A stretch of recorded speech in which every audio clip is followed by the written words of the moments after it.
tous, bienvenue dans ce nouveau numéro des Ventres d'Histoire où j'ai décidé de vous lire Le souci de Julie de et illustré par Tom Percival et édité par les éditions Circonflexe. Alors à votre avis, quel est le souci de Julie?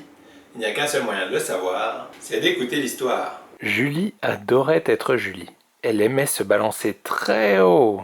Et souvent, elle s'amusait à explorer des endroits lointains et sauvages. Parfois, elle allait même jusqu'au fond du jardin. Julie était parfaitement heureuse. Jusqu'au jour où elle découvrit un souci. Ce n'était pas un très gros souci. En fait, il était si petit qu'au début, Julie le remarqua à peine. Mais le souci commença à grossir. De jour en jour, il devenait un peu plus gros. Il ne la laissait plus tranquille. Il était là quand elle prenait son petit déjeuner et l'observait par-dessus la boîte de céréales. Et il était encore là le soir quand elle se lavait les dents. Le plus étrange, c'est que personne d'autre ne remarquait le souci de Julie. Pas même sa maîtresse.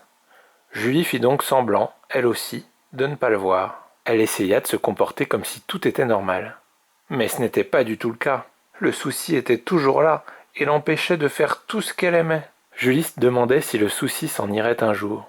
Et si ce n'était pas le cas? S'il restait avec elle pour toujours? Julie ne s'en rendait pas compte, mais elle s'occupait du souci de la pire des manières. Elle se souciait de lui, et maintenant le souci était énorme. Il tenait à peine dans la cuisine à l'heure du goûter. Il remplissait la moitié du quart scolaire et occupait presque toutes les rangées de fauteuils du cinéma. Ce souci occupa bientôt toutes les pensées de Julie. Elle avait l'impression qu'elle ne serait plus jamais heureuse. Puis un jour, quelque chose d'inattendu arriva.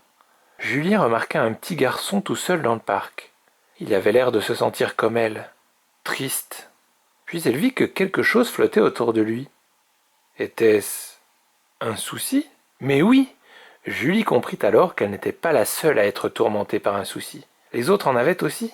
Elle demanda au petit garçon à quoi il pensait, et alors qu'il le lui racontait, une chose étrange se produisit.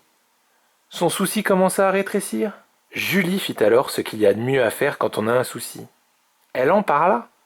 Alors que les mots s'échappaient de ses lèvres, le souci de Julie se mit à rapetisser, jusqu'à disparaître complètement. Bientôt, tous les soucis avaient disparu. Enfin, Julie se sentait de nouveau elle-même. Bien sûr, ce n'était pas la dernière fois qu'elle aurait un souci. Tout le monde peut avoir des soucis. Mais maintenant qu'elle savait comment s'en libérer, les soucis finissaient toujours par disparaître. Fin. Alors ça vous a plu? Vous avez vu, le petit souci de Julie a fini par beaucoup grandir au point qu'elle ne pensait plus qu'à ça tout le temps et ça lui gâchait un peu la vie parce qu'elle ne prenait plus aucun plaisir à aller jouer, voir des films au cinéma, etc. À chaque fois, elle ne faisait que penser à son souci.